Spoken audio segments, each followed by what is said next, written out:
Hello and welcome back. स्वागत है आप सभी का आपके खूबसूरत से यूट्यूब चैनल प्रेम्स एजुकेशन में। दोस्तों आज के इस वीडियो में लोग पढ़ेंगे क्लास 10th हिंदी के चैप्टर नंबर 5 जो कि हमारे यहाँ पे नागरी लिपि है। उसके मोस्ट वीवीआई ऑब्जेक्टिव क्वेश्चन जो कि आपसे बार बार आने वाले एग्जामिनेशन में पूछे जाते हैं, आगे भी पूछे जाएंगे। तो इसलिए इस वीडियो में एंड तक रह करके उन सारे क्वेश्चन को याद करने की कोशिश कीजिएगा जो मैं आपको यहाँ पे बताऊँगा।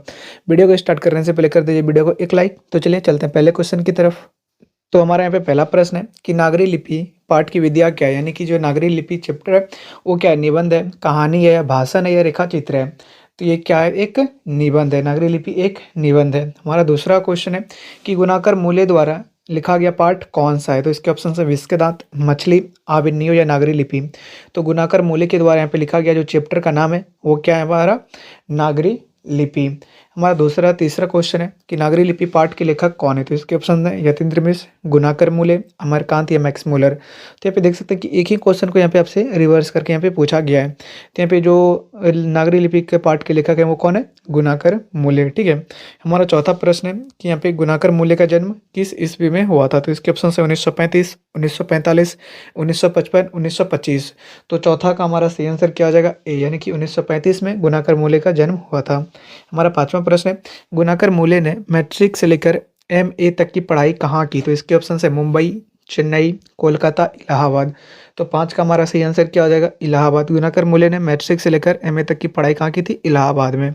हमारा छठा क्वेश्चन है कि अक्षरों की कहानी के लेखक कौन है। तो इसके ऑप्शन है अनामिका, टैगोर, गुणाकर मूले या अमरकांत।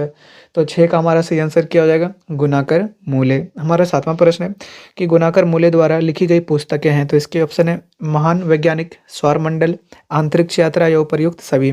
तो गुणाकर मूले द्वारा रचित जो पुस्तकें यहाँ पे तीनों पुस्तकें हैं, महान वैज्ञानिक, सौरमंडल, अंतरिक्ष यात्रा, तीनों पुस्तकें यहाँ पे गुणाकर मूले के द्वारा यहाँ पे लिखा गया है। हमारा आठवां प्रश्न है कि हिंदी तथा इसकी विविध बोलियां डैश लिपि में लिखी जाती है। तो इसके ऑप्शन है ब्राह्मी, देवनागरी, बांग्ला, संस्कृति। तो संस्कृत। तो आठ का हमारा सही आंसर क्या हो जाएगा, आठ का हमारा सही आंसर है देवनागरी। हिंदी तथा इसकी विविध बोलियां देवनागरी लिपि में लिखी जाती है। हमारा नौवां प्रश्न है कि बांग्ला लिपि प्राचीन नागरी लिपि की पुत्री नहीं तो डैक्स अवश्य है। तो इसके ऑप्शन है बहन, बेटी, मौसी या माँ। तो नौ का हमारा सही आंसर हो जाएगा यहाँ पे बहन, यानी कि बांग्ला लिपि जो है प्राचीन नागरी लिपि की क्या है, पुत्री नहीं तो बहन जरूर है। हमारा 10वां प्रश्न है सिक्कों पर वीर केरलस शब्द किसके शासक द्वारा लिखा गया।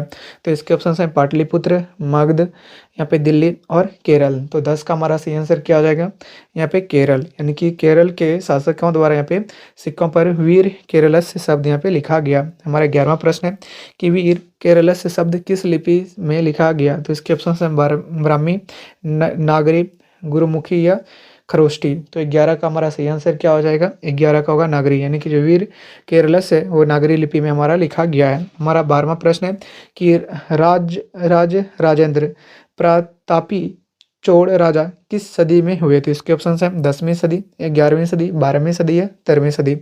तो 12 का हमारा सही आंसर क्या हो जाएगा यहाँ पे 11वीं सदी, यानी राजेंद्र यहाँ पे प्रतापी चोड़ राजा 11वीं सदी में हुए। हमारा 13वां प्रश्न है कि डैक्स ने अपने सिक्कों पर राम सीता की आकृति के साथ राम सी लिखवाया था। तो इसके ऑप्शन है शाहजहां ने, अकबर ने, औरंगजेब ने या हुमायूं ने।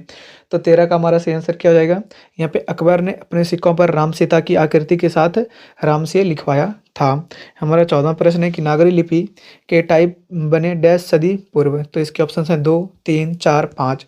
तो 14 का हमारा सही आंसर क्या हो जाएगा, 2 सदी पूर्व नागरी लिपि के टाइप बने। हमारा 15वां प्रश्न है कि दक्षिण भारत की नागरी लिपि क्या कहलाती है। तो इसके ऑप्शन है नंद नागरी, गुरुमुखी, खरोष्टी या ब्राह्मी। तो 15 का सही आंसर क्या हो जाएगा यहाँ पे नंद नागरी। हमारा 16वां प्रश्न है कि नागरी लिपि के यहाँ पे आरंभिक लेख डैश भारत में मिलते हैं। तो इसके ऑप्शन हैं पूर्वी भारत, पश्चिमी भारत, उत्तरी भारत या दक्षिणी भारत। तो 16 का हमारा सही आंसर क्या हो जाएगा, दक्षिणी भारत। हमारा 17वां प्रश्न है कि वर्गुण का पलियम ताम्रपत्र किस लिपि में है? तो इसके ऑप्शन है बारही लिपि में, खरोष्टी लिपि, गुरुमुखी लिपि या नागरी लिपि। तो 17 का हमारा सही आंसर क्या हो जाएगा? नागरी लिपि। हमारा 18वां प्रश्न है कि मराठी भाषा की कौन सी लिपि है? तो इसके ऑप्शन है देवनागरी, ब्राह्मी, नंद नागरी, मराठी। तो 18 का यहाँ पे सही आंसर क्या हो जाएगा? देवनागरी। हमारा यहाँ पे 19वां प्रश्न है कि ईसा की डैश सदी से नागरी लिपि का प्रचलन सारे देश में था। तो इसके ऑप्शन है 8वीं 9वीं सदी, 9वीं 10वीं सदी, 10वीं सदी या 11वीं सदी। तो 19 का हमारा सही आंसर क्या हो जाएगा? ए यानी कि 8वीं या 9वीं सदी में। हमारा 20वां प्रश्न है कि हिंदी के आदि कवि हैं। तो इसके ऑप्शन हैं चंद्रवरदाई, तुलसी, शरद सदापराध या गोरखनाथ। तो हिंदी के जो आदि कवि हैं उसका नाम क्या है? यहाँ पे सरपाद है। ठीक है। हमारा 21वां प्रश्न है कि दोहा कोश के रचनाकार कौन है? तो इसके ऑप्शन हैं कनपा, लुइपा, मतेंद्रनाथ और यह सरहपाद। तो 21 का हमारा सही आंसर क्या हो जाएगा? डी यानी कि सरहपाद। हमारा 22वां प्रश्न है कि दोह कोश का रचना काल डैश सदी है। तो इसके ऑप्शन है 7वीं, 8वीं, 9वीं या 10वीं। तो 22 का हमारा सही आंसर क्या हो जाएगा? यहाँ पे 8वीं सदी है।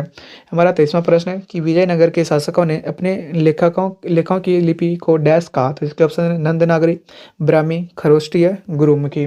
तो 23 का हमारा सही आंसर क्या हो जाएगा? यहाँ पे नंदनागरी। हमारा 24वां प्रश्न है कि विजयनगर के राजाओं के शासनकाल में ही सर्वप्रथम डैश को लिपिबद्ध किया गया। तो इसके ऑप्शन है महाभारत को, वेदों को, उपनिषदों को या पुराणों को।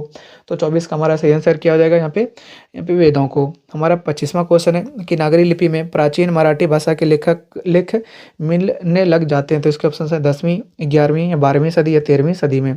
तो 25 का हमारा सही आंसर क्या हो जाएगा? यहाँ पे 11वीं सदी से। हमारा 26वां प्रश्न है कि प्रख्यात राष्ट्रकूट राजा अमोघ वर्ष किस सदी में हुआ? तो इसके ऑप्शन है 8वीं सदी में, 9वीं सदी में, 10वीं सदी में, 11वीं सदी में। तो 26 का हमारा सही आंसर क्या हो जाएगा? यहाँ पे 9वीं सदी में। हमारा 27वां क्वेश्चन है 27वां क्वेश्चन है कि उत्तर भारत में सर्वप्रथम गुज्जर प्रतिहार राजाओं के लेखों में कौन सी लिपि मिलती है? तो इसके ऑप्शन है नागरी लिपि, ब्राह्मी लिपि, खरोष्टी लिपि या गुरुमुखी लिपि। तो 27 का हमारा सही आंसर क्या हो जाएगा? नागरी लिपि। हमारा 28वां प्रश्न है कि मिहिर भोज का शासन काल है। तो इसके ऑप्शन है 9वीं सदी, 8वीं सदी, 7वीं सदी या 6ठी सदी। तो 28 का हमारा सही आंसर क्या हो जाएगा? यहाँ पे 9वीं सदी। हमारा 29वां प्रश्न है कि गुनाकर मोले ने डैश से अधिक लेखें लिखी। तो इसके ऑप्शन है 2000, 200, 250, 2500।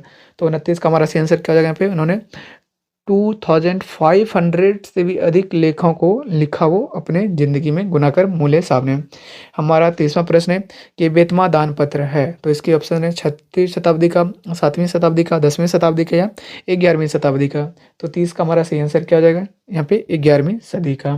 तो ये थी हमारे आज के चैप्टर जो कि हमारा यहाँ पे नागरी लिपि है उससे रिलेटेड इंपॉर्टेंट ऑब्जेक्टिव क्वेश्चन जो कि आपसे यहाँ पे बार बार एग्जामिनेशन में पूछे जाते हैं। अगर आप लोग इसको याद कर लेते हैं आने वाले एग्जामिनेशन में आप एक भी क्वेश्चन यहाँ पे मिस नहीं करेंगे। तो दोस्तों आज की इस वीडियो में इतना ही। मिलेंगे आप लोगों से इसके अगले चैप्टर के मोस्ट वीवीआई ऑब्जेक्टिव क्वेश्चंस के साथ। तब तक के लिए आप लोगों से विदा लेते हैं। जय हिंद।